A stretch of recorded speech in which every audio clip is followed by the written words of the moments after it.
Hello, ഇന്നൊരു യാത്രാവിശേഷമായാലോ? ഒരുപാട് നാൾ പ്ലാൻ ചെയ്ത് നടക്കാതെ പോയിരുന്ന ഒരു ഫാമിലി ട്രിപ്പിൻ്റെ വിശേഷമായിട്ടാണ് ഇന്ന് ഞാൻ വന്നിട്ടുള്ളത്.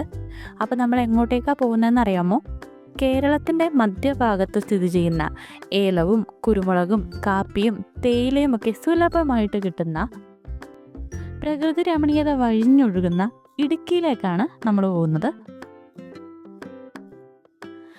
കാലത്തെ 5:30 എഴുന്നേറ്റ് പോകുന്നത് കൊണ്ട് തന്നെ ട്രിപ്പിൻ്റേതായിട്ടുള്ള ആ ഒരു മൂഡിലേക്ക് ആരും എത്തിയിട്ടില്ല. നിലുവാണെങ്കിൽ ഞാൻ എണീറ്റപ്പോൾ തന്നെ എൻ്റെ കൂടെ ചാടി എണീറ്റ് പോകുന്നത് കൊണ്ട് വണ്ടിയിൽ വെച്ച് അത്യാവശ്യം നല്ലൊരു ഉറക്കം പാസ്സാക്കിയിട്ടുണ്ടായിരുന്നു. അതുകൊണ്ട് തന്നെ ആൾ നല്ല ചില്ലായിട്ടാണ് ഇരിക്കുന്നത്. വീഡിയോ കാണുമ്പോൾ തന്നെ നിങ്ങൾക്ക് മനസ്സിലായിട്ടുണ്ടാവുമല്ലോ. അപ്പം നമ്മൾ ആദ്യം പോകുന്നത് ഇടുക്കിയിലുള്ള പാഞ്ചാലിമേട് എന്ന് പറയുന്ന സ്ഥലത്തേക്കാണ്. പേര് പോലെ തന്നെ പാഞ്ചാലിയുമായിട്ട് എന്തോ ഒരു കണക്ഷൻ ഉണ്ടായിരിക്കാം എന്നുള്ളതല്ലാതെ വേറൊന്നും ആ ഒരു സ്ഥലത്തിനെ പറ്റിയോ എനിക്കറിയില്ലായിരുന്നു. ഇപ്പോൾ ഗൂഗിൾ നോക്കിയപ്പോഴാണ് സംഭവം മനസ്സിലായത്. പാണ്ഡവർ താമസിച്ചിരുന്ന സ്ഥലമായത് കൊണ്ടിട്ടാണ് ആ ഒരു സ്ഥലത്തിന് പാഞ്ചാലിമേട് എന്നുള്ള പേര് വന്നത്. പാഞ്ചാലിയും യുധിഷ്ഠിരനും അർജുനനും ഭീമനും നകുലനും സഹദേവനും എല്ലാവരും വനവാസ സമയത്ത് ഈ ഒരു സ്ഥലത്താണ് താമസിച്ചിരുന്നത്. അപ്പോൾ ഈ ഒരു സ്ഥലത്ത് ഭുവനേശ്വരി ക്ഷേത്രം എന്നൊരു അമ്പലം കൂടി ഉണ്ട്. അവിടെ ഭീമൻ്റെ കാൽപ്പാട് പതിഞ്ഞതായിട്ടാണ് പറയപ്പെടുന്നത്.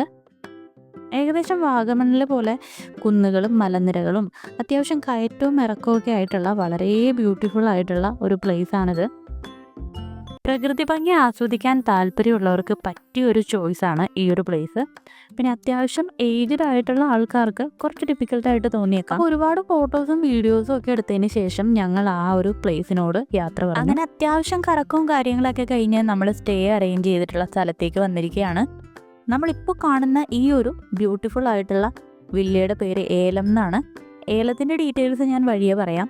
വെളുപ്പിന് തന്നെ പുറപ്പെട്ടതുകൊണ്ട് എല്ലാവരും ക്ഷീണിച്ചൊരു ഉറക്കമൊക്കെ പാസ്സാക്കിയതിന് ശേഷമേ ഇനി ഓണാവുള്ളൂ എന്നാണ് ഞാൻ വിചാരിച്ചത്. പക്ഷെ എൻ്റെ വിചാരം ആകെ തെറ്റിപ്പോയി.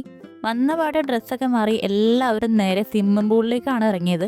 എനിക്ക് തോന്നുന്നു ഞാനും നിലുവുമായിരിക്കും ഏറ്റവും അവസാനം സ്വിമ്മിംഗ് പൂളിൽ എത്തിയിട്ടുണ്ടായിരുന്നത്. വീഡിയോ എടുക്കാനുള്ളത് കൊണ്ട് ഞാൻ ഓൾറെഡി നിലുവിനെ അവിടെ കൊണ്ടുപോയി സെറ്റ് ചെയ്തിരുത്തിയിട്ടുണ്ടായിരുന്നേ. അപ്പോൾ നമുക്ക് സ്വിമ്മിംഗ് പൂളിലേക്ക് പോവാം. പേരിനെ അനർത്ഥമാക്കിക്കൊണ്ട് ഈ ഒരു വില്ലയുടെ ചുറ്റിനും ഏലം ഇങ്ങനെ നിറഞ്ഞ് പൂത്ത് നിൽക്കുകയാണ്. ഏലം മാത്രമല്ല, ധാരാളം ചെടികളും മരങ്ങളൊക്കെ ആയിട്ട് ഹരിതാപം പച്ചപ്പം നിറഞ്ഞൊരു ഏരിയ ആണ് കേട്ടോ ഇത്. അങ്ങനെ സ്റ്റെപ്പൊക്കെ കയറി നമ്മളിതാ സ്വിമ്മിംഗ് പൂളിലേക്ക് എത്തിയിരിക്കുകയാണ്. എല്ലാവരും അഴിഞ്ഞാടുന്നൊരു കാഴ്ച നിങ്ങൾ കാണുന്നുണ്ടല്ലോ അല്ലേ. സത്യം പറയുകയാണെങ്കിൽ സ്വിമ്മിംഗ് പൂളിൽ ഇറങ്ങാനായിട്ട് എനിക്ക് നല്ല ആഗ്രഹം ഉണ്ടായിരുന്നു.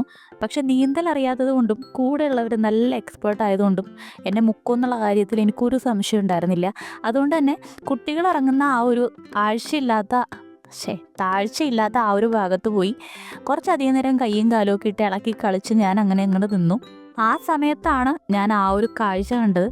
എല്ലാവരുടെയും അഭ്യർത്ഥന മാനിച്ചുകൊണ്ട് വെള്ളത്തിലിറങ്ങിയ എൻ്റെ മദർ ഇൻ ലോ മലക്കെ നീന്തുന്ന കാഴ്ചയാണ് ഞാൻ കണ്ടത്. സത്യം പറഞ്ഞിട്ടുണ്ടെങ്കിൽ അത് കണ്ടപ്പോഴേക്ക് എൻ്റെ കിളി അങ്ങോട്ട് പോയി.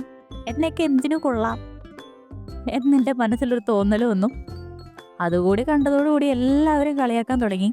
അമ്മായിയമ്മ നീന്തുന്ന കണ്ടില്ല, നിനക്ക് വെള്ളത്തിൽ ഇറങ്ങാൻ കൂടിയുള്ള ധൈര്യം ഇല്ലേന്ന് ചോദിച്ചു എല്ലാവരും കളിയാക്കിയപ്പോൾ പിന്നെ ഞാനൊന്നും നോക്കിയില്ല. എൻ്റെ ഉള്ളിൽ അടക്കി വെച്ചിരുന്ന ആ ഒരു ദുരഭിമാനം പുറത്ത് ചാടി. കഴുത്ത് വരെ വെള്ളം ഉണ്ടായിരുന്നു കേട്ടോ. നല്ല തണുപ്പുണ്ടായിരുന്നു. ആദ്യം നല്ല തണുപ്പായിരുന്നെങ്കിലും പിന്നെ വെള്ളത്തിൽ കിടന്ന് കളിച്ചു കഴിഞ്ഞപ്പോഴേക്കും ഓക്കെ ആയി. പിന്നെ വെള്ളത്തിൽ നിന്ന് കയറാനേ തോന്നുന്നുണ്ടായിരുന്നില്ല.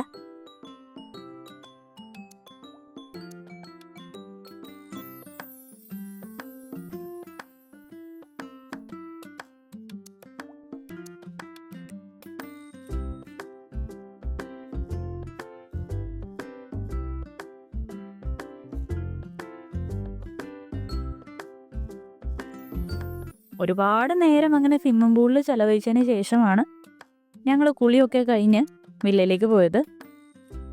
രാത്രി അത്യാവശ്യം ഫുഡൊക്കെ കഴിച്ച് സിനിമയൊക്കെ കണ്ട് നിലുവിനെ കുറച്ച് നേരം കളിപ്പിക്കുകയും ചിരിപ്പിക്കുകയൊക്കെ ചെയ്ത് ഏലത്തിൻ്റെ ഭംഗി ആസ്വദിക്കാനായിട്ട് ഞാൻ പുറത്തേക്കൊന്ന് ഇറങ്ങി. രാത്രി സമയത്ത് ലൈറ്റൊക്കെ തെളിഞ്ഞു കഴിയുമ്പോൾ ഈ ഒരു സ്ഥലം കാണാൻ ഒരു പ്രത്യേക ഭംഗിയാണ്. ഈ ഒരു ലൈറ്റൊക്കെ കത്തി നിൽക്കുന്നതിൻ്റെ ഇടയിൽ ഏലം എന്ന് എഴുതിയിട്ടുള്ള ആ ഒരു റൈറ്റിങ്സും കാര്യങ്ങളൊക്കെ നല്ല ഭംഗിയായിട്ട് ഇങ്ങനെ തെളിഞ്ഞ് നിൽക്കുന്നുണ്ടായിരുന്നേ.